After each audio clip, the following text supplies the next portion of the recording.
السلام علیکم جناب، کیا حال چال ہے بھائی؟ خیریت ہیں؟ آپ کو سلام جی سر خیریت سے ہیں، ٹھیک ہے؟ ٹھیک ہے بھائی، ٹھیک ہے. آپ اللہ آپ کو عزت دے. سب صحیح جا رہا ہے آپ کے ساتھ؟ جی بڑا اللہ پاک کا فضل ہے سر، بہت ہی کرم رہا ہے سر. عمرے کی سعادت الحمدللہ، حاصل ہوئی ہے اللہ کے فضل سے. ماشاء اللہ ماشاء اللہ ماشاء اللہ، بڑی بات ہے، بڑی بات. اللہ قبول فرمائے انشاءاللہ. تو عمرے کے دوران سر میں نے بہت سے پریکٹیکل علمی اختلافات دیکھے اور علمی مسائل دیکھے. مختلف مکاتب فکر کے بڑے بڑے علماء سے ٹیلی فونک رابطہ بھی رہا. تو آج زیادہ تر سوال آپ سے ایسے پوچھنے ہیں میں نے، لیکن میں گزارش کروں گا کہ میرے پاس تھوڑا سا وقت اس لیے کم ہے کہ میرے موبائل کی بیٹری انفارچونیٹلی لو ہے.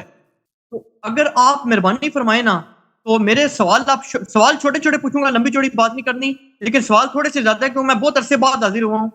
اور ایسے سوال ہیں، ان میں اکثریت وہ سوال ہیں جو عام عوام الناس کو روزمرہ زندگی میں پیش آتے ہیں. تو آپ اگر کینڈی نوٹ کرتے جائیں، میں پھر جب ڈسکنیکٹ ہو گیا نا آپ بعد میں جواب دیتے رہیے گا. سر پہلا سوال لکھ لیں کہ نماز میں ہاتھ باندھنا، نماز میں ہاتھ باندھنا. آپ بولتے جائیں، جلدی بولیں، روک کے نہ بولیں. نماز میں ہاتھ باندھنا یہ پہلا سوال ہے کہ آپ کے نزدیک یہ نماز کو سرے سے باطل ہی کر دیتا ہے، یعنی نماز ہی نہیں ہوئی. اس کی دلیل نمبر 1.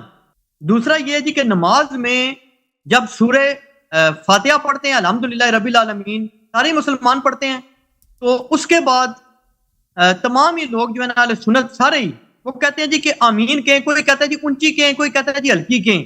جبکہ میں نے آپ کے جو مسلک میں جو کتابوں میں پڑھا ہے کہ اس سے نماز سرے سے باطل ہی ہو جاتی ہے. آپ جیسے ہی آمین کہیں گے آپ کی نماز ختم. یہ بڑا خطرناک مسئلہ ہے. میں اس لیے پوچھوں نا کہ مطلب ہے جیسے عمرے پر بھی بندہ جاتا ہے، اللہ کے گھر میں نمازیں پڑھتا ہے، مسجد نبی میں پڑھتا ہے، اپنے گھر میں پڑھتا ہے. یہ بڑا خطرناک مسئلہ ہے کہ ہر بندے کو پیش آ رہا ہے. تیسرا یہ جی کہ کپڑے کی جو نمازیں ہوتی ہیں، آپ جہاں بھی چلے جائیں دنیا میں، یا چلو آپ چٹائیاں کر لیں، سجدہ کرنے سے کیا آپ کے نزدیک نماز باطل ہو جاتی ہے یا پریفریبل نہیں ہے؟ یہ نوٹ کر لیں. تیسرا سوال. چوتھا سوال سر جی بڑا خطرناک ہے کہ یہ ذاتی طور پہ بھی پیش آیا مجھے بھی نا. خانہ کعبہ میں اب یہ پالیسی بن چکی ہے کہ جب آپ عمرہ کر رہے ہیں نا، اس کے علاوہ اگر آپ طواف کر رہے ہیں تو اس کی پہچان انہوں نے یہ رکھی ہے کہ آپ نے احرام نہیں پہننا نا. جیسے ہی آپ احرام نہیں پہنتے وہ آپ کو سیدھا تیر بھیج دیتے ہیں آپ کو اوپر والے فلور پہ. ٹھیک ہے سر، آپ کو بھیج دیتے ہیں اوپر والے فلور پہ. جیسے ہی آپ اوپر والے فلور پہ جاتے ہیں نا، اسنا عشری شیعہ مجتہدین علماء کے فتوے کے مطابق جو مجھے سمجھ آئی ہے، شاید مجھے سمجھنے میں غلطی نہ لگی ہو، ان کا موقف یہ ہے کہ اوپر والے فلور پہ جہاں نیچے کب ہے مطاف ہے، اس کے اوپر والا جو فلور ہے یا اس سے اوپر والا فلور ہے، وہاں پہ آپ جتنے مرضی چکر لگاتے ہیں آپ کا طواف ہوتا ہی کوئی نہیں. یہ بڑا خطرناک مسئلہ ہے کیونکہ یہ تو بچے بچے کو پیش آئے گا، وہاں پہ لازمن آئے گا اور کچھ عرصے میں جبرن آئے گا یہ چیز. اچھا، اس کے بعد اگلی چیز ہے جی کہ ایک اور مسئلہ جو مجھے پتا چلا کہ اسنا عشریہ میں یہ مسئلہ ہے، زیدیہ میں بھی ایسا مسئلہ نہیں ہے، اور اہل سنت کو تو اس کی ہوا نہیں لگی. اہل سنت کو تو سمجھ ہی نہیں آتا تھا جب میں یہ سوال بھیجتا تھا کہ یہ پوچھ کیا رہا ہے. وہ مسئلہ یہ ہے کہ اسنا عشریہ مسلک میں یہ ہے کہ جیسے میں نے احرام پہن لیا نا، اس کے بعد میں کسی بھی متحرک سایہ دار موونگ سایہ دار آبجیکٹ میں نہیں بیٹھ سکتا، چاہے وہ جہاز ہے، چاہے وہ ٹرین ہے، چاہے وہ بس ہے، چاہے وہ کار ہے. جیسے ہی میں بیٹھوں گا میں نے احرام عمل کر دی. یہ ایک ایسا عجیب مسئلہ ہے اسنا عشریہ کا کہ جس کی زیدیہ کو پتا ہے لیکن ان کے ہاں ایسا مسئلہ کوئی نہیں ہے، اور سنیوں کو تو پتہ ہی نہیں ہے کہ ایسا بھی کوئی مسئلہ دنیا میں ہے. پہلا مسئلہ ہے جی اسنا عشریہ کا طواف نساء کا. جب میں نے اہل سنت علماء سے، بڑے بڑے علماء سے پوچھا، وہ سمجھے کہ میں طواف نساء یہ پوچھ رہا ہوں کہ شاید عورتوں کے طواف کو طواف نساء کہتے ہیں. ان کو پتہ ہی کوئی نہیں کہ یہ ایسا خطرناک مسئلہ ہے اسنا عشریہ میں. اور اسنا عشریہ میں نے یہ پڑھا ہے کہ جو بندہ طواف نساء نہیں کرتا عمرہ مفردہ میں، اس کی بیوی اس پر ہمیشہ کے لیے حرام ہے. اگر بیوی نے نہیں کیا، میاں اس پہ ہمیشہ کے لیے حرام ہے. اور باقی مسالک کو پتہ ہی کوئی نہیں کہ ایسا مسئلہ بھی ہے. اس پہ دلیل.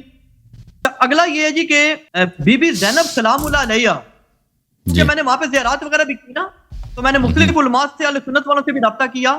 تو بعض کو نہیں پتا تھا اس چیز کا کہ بی بی زینب سلام اللہ علیہ کی قبر مبارک کہاں پر ہے، یا پتا تھا تو بڑے حیران ہوئے کہ یہ شام میں کیسے بن گئی. آپ کے علم میں پتہ نہیں ہے کہ نہیں ہے.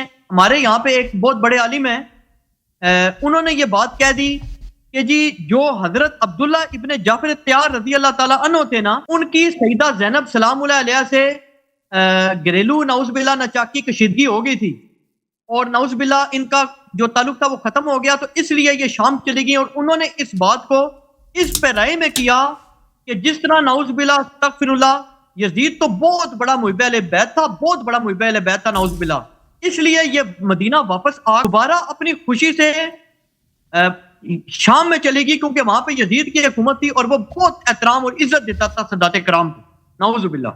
اچھا ایک مسئلہ جو میں نے اور دیکھا کہ اہل سنت کر رہے ہوتے ہیں طواف کے دوران رمل،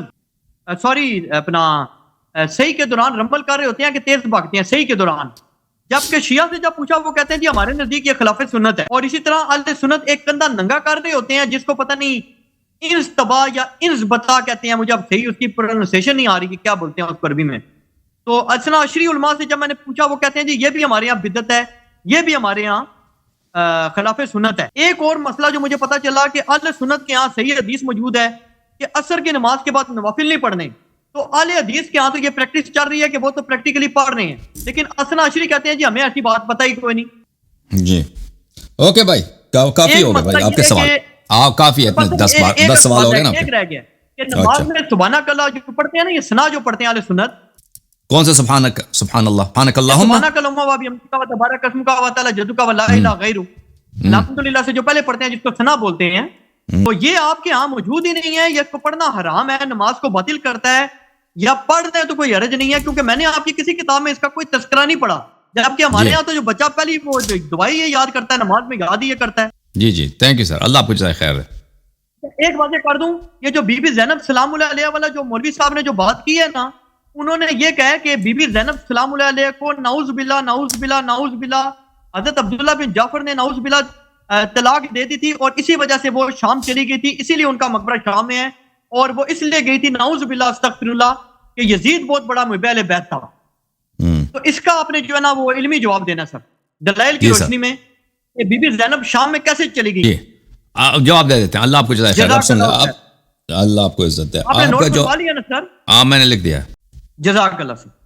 اچھا آپ کا جو پہلا سوال ہے بسم اللہ الرحمن الرحیم کہ ہاتھ باندھ کر نماز پڑھنا، ٹھیک ہے نا، ہاتھ باندھ کر اگر ہم نماز پڑھیں تو یہ نماز باطل ہو جاتی ہے، اس کی وجہ کیا ہے؟ کیونکہ یہ منع ہے، اہل بیت علیہم السلام نے اس سے منع کیا، واضح طور پر فرمایا بدعت ہے، ٹھیک ہے نا، کہ یہ آپ نہیں کر سکتے، یہ واضح احادیث ہے اہل بیت طاہرین علیہم السلام کے احادیث میں۔ تامین بھی یہی ہے کہ آمین بولنا الحمد کے بعد ولضالین بولنے کے بعد آمین بولنا، یہ بھی بدعت ہے، اور جو نص میں ہے اہل بیت علیہ السلام کے مذہب میں کہ مستحب ہے کہ انسان کہہ دے الحمدللہ رب العالمین، اس کے بعد کہہ دے الحمدللہ رب العالمین، آمین کہنا یہ اور یہ نہیں کہہ سکتے، یہ اہل بیت علیہ السلام کے روایات احادیث ہیں، اس لیے ہم کہتے ہیں نمازوں سے بات۔ چٹائی پہ چٹائی دیکھیں، چٹائی عام طور پہ بنتی ہے سجدے کی، آپ نے بات کی نا، چٹائی پر عام طور پہ بنتے پتے سے، یا کھجور کے درخت کا پتا ہوتا ہے، یا کسی اور قسم کے درخت کا پتا ہوتا ہے، تو اس پہ سجدہ کرنا اس میں کوئی حرج۔ البتہ 3 چیزوں میں آپ سجدہ نہیں کر سکتے اہل بیت علیہ السلام کے حدیث میں، ایک جو کھانے کی چیز ہو جس کو کھایا جاتا، کوئی ایسی قیمتی چیز جو زمین سے نکالا جاتا ہو، معدنیات ہو، قیمتی پتھر ہے یا لوہا ہے زمین سے نکالا جاتا ہے جس کی قیمت ہے، سونا چاندی، اس پہ آپ سجدہ نہیں کر سکتے۔ اور تیسری چیز جس پہ آپ سجدہ نہیں کر سکتے پہننے کی چیزیں، اگر کوئی ایسی جانماز ہے، مصلی ہے جو کپڑے سے بنی ہوئی ہے، مثلا وہ فرش ہے، قالین ہے، تو اس پہ آپ سجدہ نہیں کر سکتے۔ اس لیے امام جعفر صادق علیہ السلام نے فرمایا کہ یہ چیزیں 3 جو کیٹیگریز ہیں، یہ دنیا والوں کے رب ہیں، دنیا والے اس کی عبادت کرتے ہیں، یا تو پیسے کی عبادت کرتے ہیں، یا تو کھانے کی چیزیں کی عبادت کرتے ہیں، یا پہننے کی چیزوں کی عبادت ہوتی ہے دنیا والے۔ اللہ کے لیے جب انسان سجدہ کرتا ہے تو اس وقت یہ جو ان کے مسجود ہے، دنیا والوں کی مسجود ہے، اہل دنیا کی مسجود ہے، اس پہ سجدہ نہیں کر سکتے۔ تو یہ اس کی نص موجود ہے، کس پہ سجدہ کر سکتے ہیں؟ کسی بھی چیز پہ، اس کے علاوہ کسی بھی چیز پہ آپ سجدہ کر سکتے ہیں، لکڑ ہے، چٹائی ہے، یا مٹی ہے، اس پہ کسی بھی چیز پہ آپ، پتھر ہے، اس پہ سجدہ کر سکتے ہیں۔ اچھا یہ جو آپ نے پوچھا نا کہ طواف کرنا، اگر انسان طواف کریں، دیکھیں طواف کرے وہ دوسرے جو فلور بنے نا، اب 3 فلور ہے نا ادھر، ہم بھی گئے تھے تو 3 ہی فلور تھے، ہاں 3 فلور تھے اس زمانے میں، 3 فلور ہے، ایک تو صحن ہے مسجد کا، اور اس کے اوپر جو ہے 3 مزید فلور بنا ہے۔ تو عرض یہ ہے کہ یہ تو بعد میں بنے نا، رسول اللہ صلی اللہ علیہ وسلم کے زمانے میں جو اصل جو طواف کیا جاتا تھا وہ صحن میں طواف کیا جاتا ہے، کعبہ، خانہ کعبہ کے گرد اسی مکان پہ کیا جاتا تھا۔ اب یہ چیزیں جو بنی ایک شبہہ ہے، یعنی اگر کوئی وہاں پہ طواف کرے، یا واقعی یہ طواف ہوتی یا نہیں ہوتی نا، دیکھیں دلائل اس سے جو احادیث ہیں، قرآن کی آیات ہیں، اس سے ساکت ہیں کیونکہ اس قرآن میں یہ چیز مذکور نہیں ہے، حدیث میں بھی مذکور نہیں کہ اگر یہاں پر ہم بلڈنگ بنا 3 طبقہ والا بلڈنگ، اس پہ اس کے گرا اس کے چھتوں پہ آپ جا کے یا اس کے دوسرے فلور پہ، تیسرے فلور پہ یا پہلے فلور پہ، سیکنڈ فلور پہ آپ وہاں پہ کر لیں طواف، یہ طواف ہوتی یا نہیں ہوتی؟ یا کوئی اگر وہاں پہ سرداب بنا دے مثلا زمین کے اندر کھود کے گرد گرد سرنگ سا بنا دے خانہ کعبہ کے گرد، وہاں پہ طواف کرے، یا ہوتی یا نہیں ہوتی؟ تو یہ شبہہ ہے، یہ شبہہ ہے۔ جو واجب طواف ہے کم از کم اس میں انسان کو سعی کرنی چاہیے کہ وہ 100% انسان یقین کرے کہ اس کی طواف صحیح ہے، ٹھیک ہے نا؟ اور وہ کہاں 100% جو گارنٹیڈ ہے طواف آپ کی صحیح ہے، وہ کہاں پر ہے؟ جو خانہ کعبہ کے گرد وہ مطاف ہے، جو جہاں پہ ہمیں پیغمبر صلی اللہ علیہ وسلم نے جہاں پہ طواف کیا۔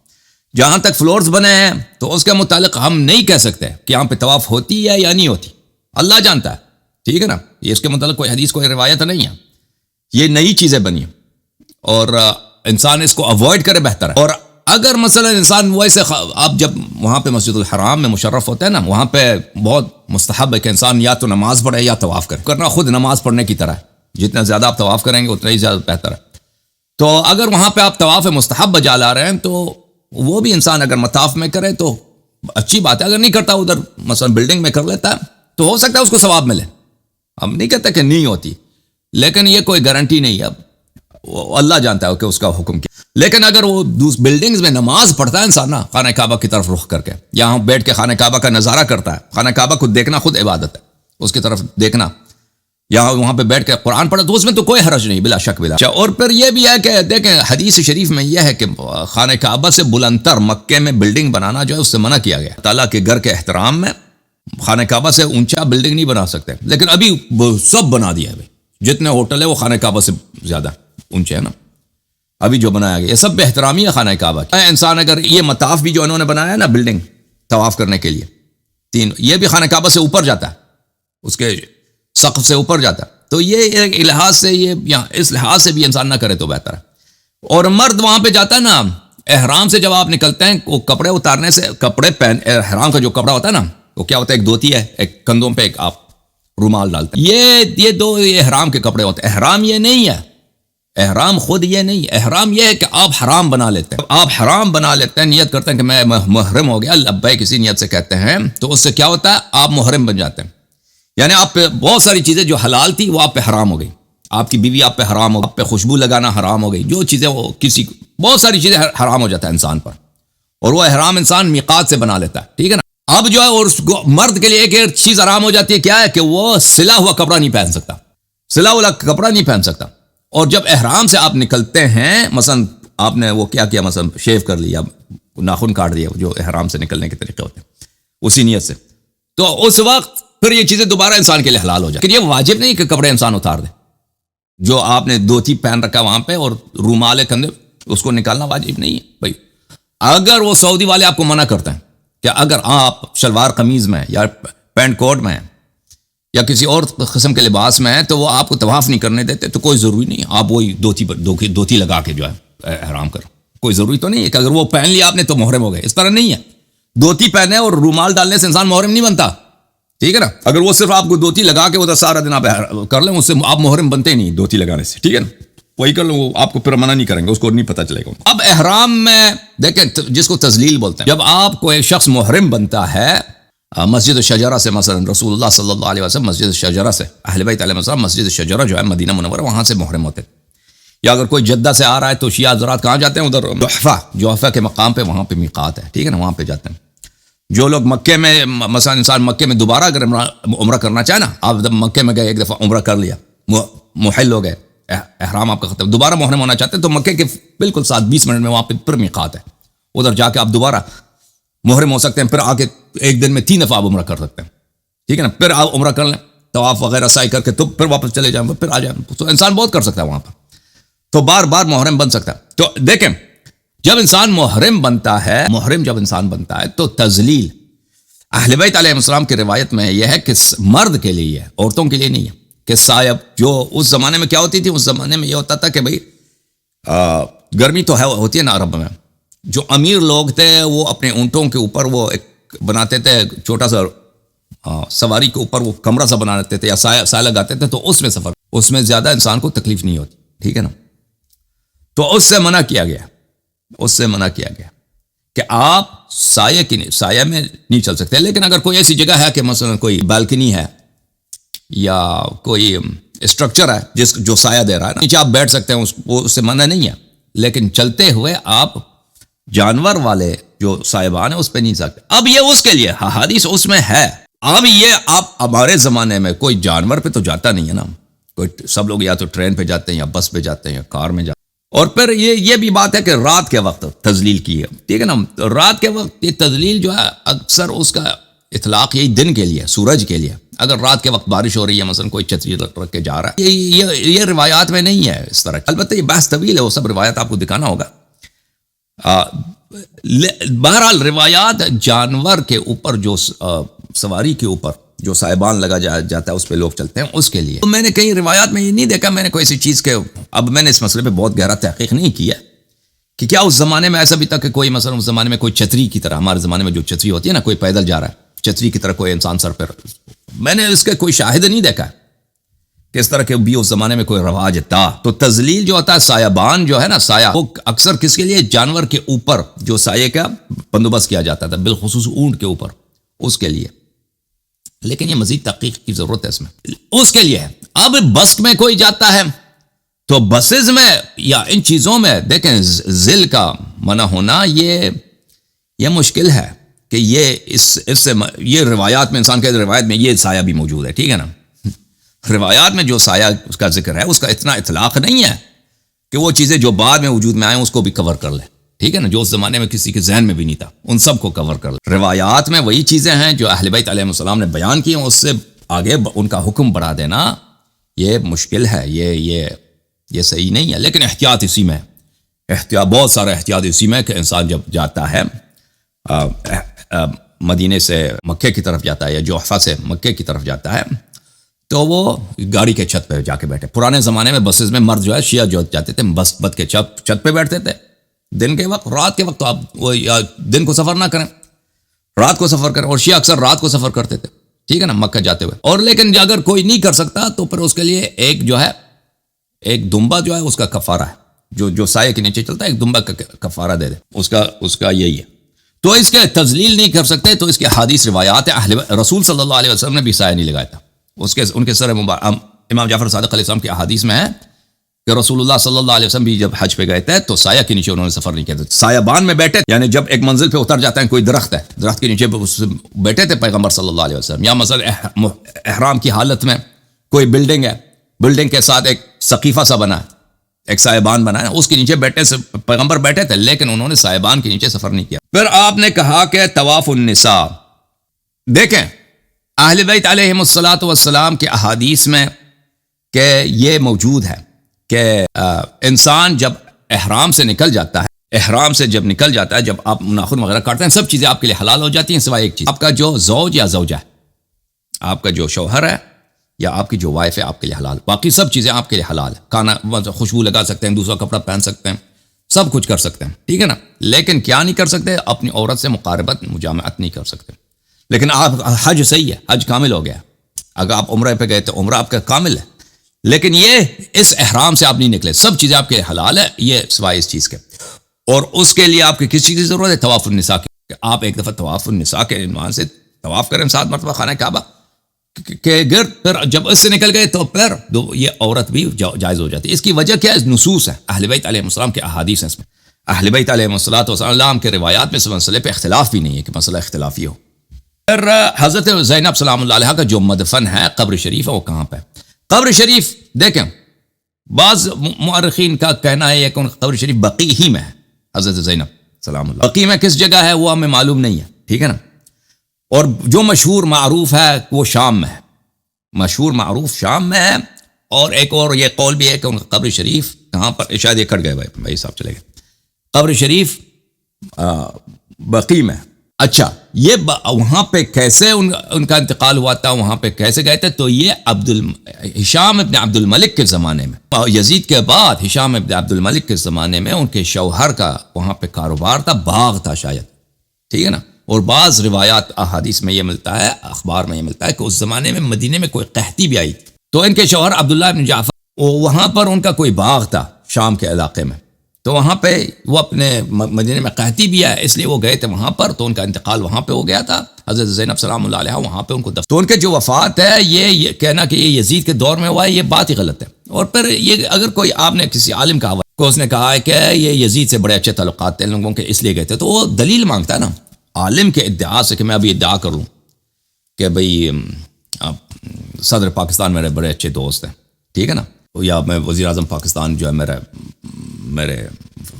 بڑے فالوور ہیں، فین ہیں. تو یہ اس طرح ادعا سے تو کوئی چیز ثابت نہیں ہوتا نا. کوئی بالخصوص جب شیعوں سے بات کی، شیعوں پہ کے لیے دلیل لایا جاتا ہے، تو اس کے لیے کوئی ایسا آپ ان کو چاہیے، جس مولوی کا آپ نے ذکر کیا ہے ان کو چاہیے کوئی ایسا حوالہ دے دے.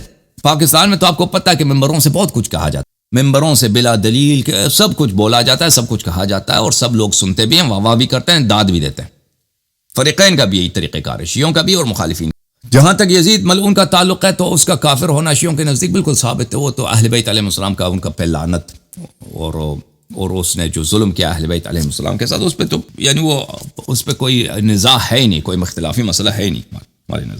اچھا، سائے کے متعلق آپ نے پوچھا نا، سائے کے وقت دوڑنا، سائے کے وقت شیعہ مذہب میں یہ ہر والا ظاہراً مستحب ہے.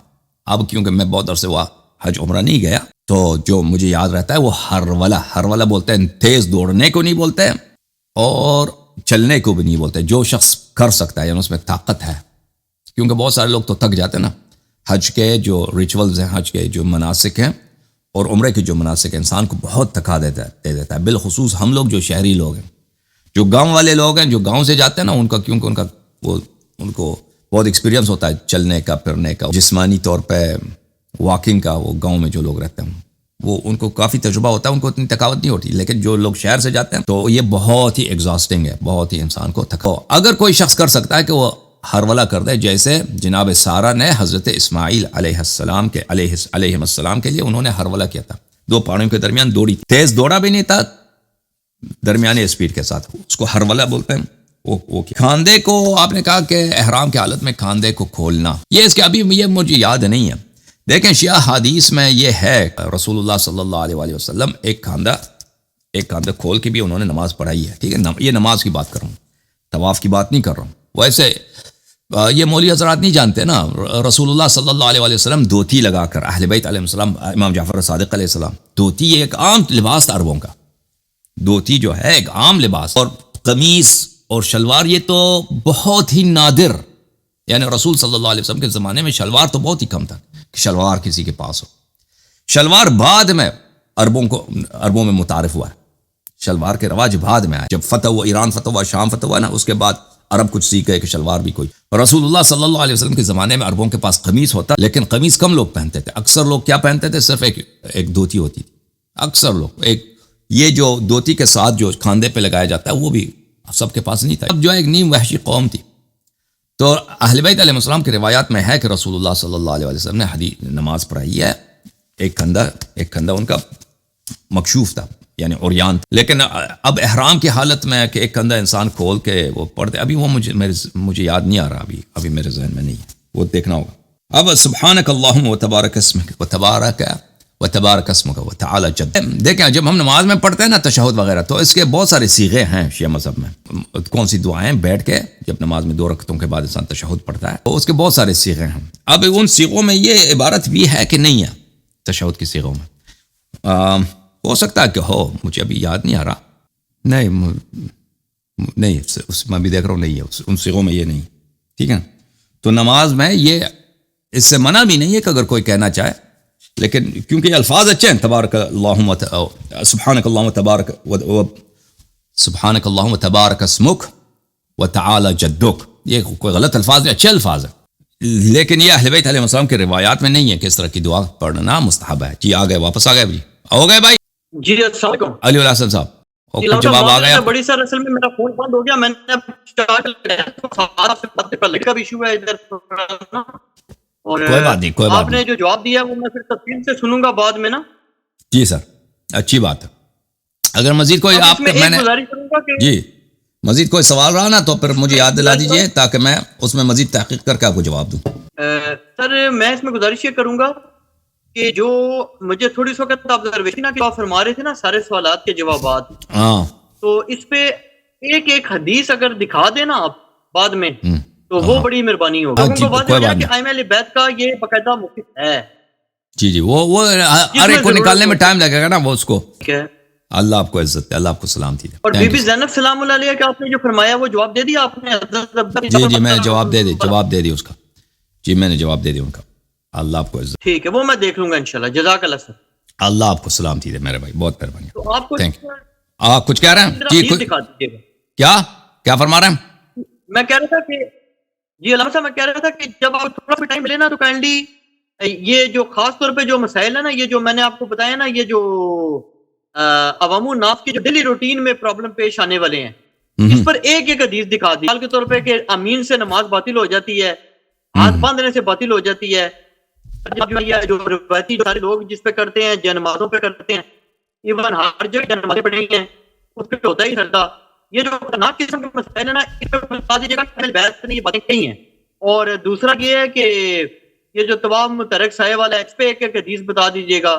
طواف نصاب پہ بتا دیجیے. یہ کوئی بات نہیں. نصاب پہ فرما رہے ہیں کہ یہ اختلاف نہیں ہے, اس میں اہل سنت کو پتہ ہی کوئی نہیں اس بارے میں. نہیں تو آج مجھے لگتا ہے ان کے پاس کوئی حدیث نہیں ہے. اہل سنت کے پاس اس مسئلے پہ کوئی حدیث نہیں ہے, مجھے یہی لگتا ہے. طواف النساء نہیں, حج میں تو ہے نا, حج میں تو ودا کرتے ہیں نا, لیکن عمرے میں نہیں کرتے. وہ ان کو کہتے ہیں اس کا. اچھا حج میں طواف النساء کرتے ہیں؟ طواف ودا اس کو بولتے ہیں. وہ طواف ودا اور ہے بھائی, طواف ودا اور, طواف النساء اور ہے. طواف النساء اور ہے, طواف الوداع اور ہے. اچھی بات ہے. اب میں انشاءاللہ کسی پروگرام میں ان کو احادیث نکال کے دکھا دوں گا. ٹھیک ہے نا میرے بھائی؟ اللہ آپ کو عزت دے, اللہ آپ کو سلامتی دے, بہت مہربانی. جی کیا انشاءاللہ اگر اللہ نے چاہا تو. ابھی اس میں سے میں مثلا آپ نے جو ہاتھ باندھ کے نماز پڑھنا ہوتا ہے نا, اس کے یا آمین وغیرہ, میں اس کے کچھ احادیث آپ کو دکھا سکتا ہوں. یا مثلا ہاتھ باندھ کے نماز پڑھنے کی جو حکم ہے, امام جعفر, یہ اصول فروع کافی جلد نمبر 3, یہاں پہ ملاحظہ کرا تکفر فانما ذلك انما يفعل ذلك المجوس. یہ حضرت امام محمد باقر علیہ السلام کی حدیث ہے. صفحہ نمبر کون سا ہے؟ صفحہ نمبر 299. ولا تکفر, تکفیر بولتے ہیں اسی کو بولتے ہیں ہاتھ باندھ کے تکفیر. تکفیر نہ کرو نماز میں, تکفیر ہاتھ باندھنے کو بولتے ہیں, یہ مجوس کا فعل ہے. اچھا. ولا تلثم, یہ جو پگڑی لگا کے چہرے پہ, اس کا پگڑی کا ایک حصہ جو ہے چہرے پہ لگا دینا نا نقاب کی طرح, اس سے بھی منع. اچھا. پھر حضرت امام محمد باقر علیہ السلام کی حدیث یہ ہے تکفیر کے متعلق, یہ حدیث نمبر 6 ہے. صفحہ نمبر کون سا ہے؟ صفحہ نمبر 336 ہے. یہ ہے ولا تکفر فانما يصنع ذلك المجوس, تکفیر کرنے سے منع, ہاتھ باندھنے سے منع. اچھا. جہاں تک اس کا تعلق ہے الحمدللہ آمین کہنے کا, سورہ حمد کے آخر میں آپ کو وسائل الشیعہ دکھا دوں. وسائل الشیعہ جلد نمبر 6 میں. محترم ناظرین ملاحظہ کریں, یہ وسائل الشیعہ جلد نمبر 6, شیخ حر عاملی رحمۃ اللہ علیہ کی کتاب. یہاں پر صفحہ نمبر 67 میں وہاں پہ ایک باب ہے کہ آمین کہنے سے منع نماز میں حمد کے بعد. یہ ہے عدم جواز التأمین فی آخر الحمد, یہ جائز نہیں ہے, حرام ہے, کیونکہ اسے منع کیا گیا. نبی عبداللہ علیہ الصلاۃ والسلام فرمایا اذا كنت خلف امام فقرأ الحمد وفرغ من قراءتها فقل انت الحمد للہ رب العالمین. جب تم کسی امام کے پیچھے نماز پڑھ رہے ہو, سورہ حمد پڑھے ولا الضالین پڑھ دے, ٹھیک ہے نا, اس کے بعد کیا کہہ دو؟ الحمد للہ رب العالمین کہہ دو. ولا تقل آمین, آمین کہنا منع, اس سے منع ہے کہ یہ نہ. اقول اذا فرغت من فاتحة الكتاب آمین قال لا, جب فاتحۃ الکتاب سورہ فاتحہ پڑھا جائے نماز میں, اس کے بعد آمین کہہ دیں؟ فرمایا کہ نہیں. امام محمد باقر علیہ السلام کی حدیث ہے ولا تقولن اذا فرغت من قراءتك آمین, آمین نہیں کہنا. فإن شئت قلت الحمد للہ رب العالمین, اگر کہنا چاہو الحمد للہ رب العالمین کہہ سکتے ہو, چاہے جماعت میں چاہے فرادہ میں, آمین نہیں کہہ سکتے. تو اس سے نماز کیسے باطل ہوتی ہے؟ اس سے منع کیا گیا نا. اس سے نماز جب امام علیہ السلام نے منع کیا, وہ پھر وہ کلام انسان سے کے منہ سے نکل جائے, انسان عمدن کوئی ایسی بات کرے, کسی اور آدمی سے بات کروں, ابھی میں کہتا ہوں چائے لاؤ نماز کی حالت میں, تو نماز باطل ہو جاتی ہے نا. اسی طرح میں ایسی الفاظ کہتا ہوں جو نماز کا جز نہیں ہے, اس سے منع ہے. تو اگرچہ کوئی حدیث میں نے نہیں دیکھے کہ اس سے نماز باطل ہوتی ہے, لیکن اس وجہ سے یہ اللہ کے ساتھ کلام نہیں ہے اور اس کلام سے منع کیا گیا, ٹھیک ہے نا. ایک حرام آپ بچا لا رہے ہیں, حرام ہونے میں تو شک نہیں ہے کہ حرام ہے. نماز کس لیے باطل ہوتی ہے؟ تو بہرحال باطل ہو نہ ہو یہ حرام ہے کہنا. باطل اگر ہوتا ہو تو اسی وجہ سے کہ آپ نماز کے دوران گفتگو نہیں کر سکتے، ٹھیک ہے نا. اچھا اگلا سوال جو تھا آپ کا سجود کے مسئلے میں، میں آپ کے کال لے لوں گا بھائی. شیعہ کال نہ کرو پلیز، شیعہ لوگ جو ہے نا کال نہ کریں آج کے پروگرام میں، صرف جماعت عمریہ کو کال کرنا ہے. سجود کے معاملے میں جو آپ نے سوال کیا بھائی، اگر مجھے اس کی حدیث مل جائے کہ آپ چٹائی وغیرہ پہ، چٹائی پہ نہیں، وہ کپڑے پہ کیوں نہیں کر سکتے. یہ دیکھیں یہ کتاب الفروع من الکافی جلد نمبر 3 ہے، ابدال الکتب الاسلامیہ، صفحہ نمبر 330. یسجد علیہ وما یکرہ، کس پہ سجدہ کیا جاتا ہے اور کس پہ سجدہ نہیں کر سکتے. لا تسجد الا علی الارض، زمین پہ مثلا پتھر ہے، ریتی ہے، مٹی ہے، اس کے علاوہ کسی پہ سجدہ نہیں کر سکتے. او ما انبتت الارض، یا وہ چیز جو زمین سے اگتی ہے، زمین سے اگتی ہے، ٹھیک ہے نا، زمین سے جو چیز اگ جاتی ہے، اس لکڑ ہے، پتے ہیں، اس پہ کر سکتے ہیں. الا القطن والکتان، ایک جس پہ نہیں کر سکتے ایک قطن ہے، ایک کپاس ہے اور ایک کتان ہے. کتان جو ہے نا، اب مجھے نہیں معلوم کہ اس کو کیا کہتے ہیں اردو میں. کتان جو ہے ایک قسم کے پودا ہوتا ہے، اس کے لمبے لمبے وہ ریشے کی طرح پتے ہوتے ہیں، اس سے اب بھی ہوتا ہے، اب بھی اسے کپڑے بنایا جاتا ہے. پرانے زمانے میں بہت کپڑا بنایا جاتا تھا، اس شاید کپاس بولتے ہیں اردو میں، مجھے نہیں معلوم. بہرحال وہ کتان ہوتا ہے، قطن اور کتان جو پہنے کی چیزیں ہیں. اس کے علاوہ سب پہ سجدہ کر سکتے ہیں. اچھا امام جعفر صادق علیہ الصلوۃ والسلام سے میں نے پوچھا کہ میں کس چیز پہ سجدہ کروں. کپڑے پہ سجدہ نہیں کر سکتے، پہ سجدہ نہیں کر سکتے، جانور کا کوئی حصہ ہو، ہڈی وغیرہ، اس پہ نہیں کر سکتے. طعام، کھانے کی چیزوں پہ نہیں کر سکتے. جو فروٹ کی چیزیں، کھانے والی چیزیں، زمین کے مثلا ٹماٹر ہے، آپ کا بینگن ہے، آلو وغیرہ، اس پہ سجدہ نہیں کر سکتے. ان چیزوں پہ آپ سجدہ نہیں کر سکتے. اللہ تعالیٰ آپ کو جزائے خیر دے. اب جو ہے میں آپ کے مزید کال لے لوں. یہ کالر ہے بھائی میرے پاس واٹس ایپ سے.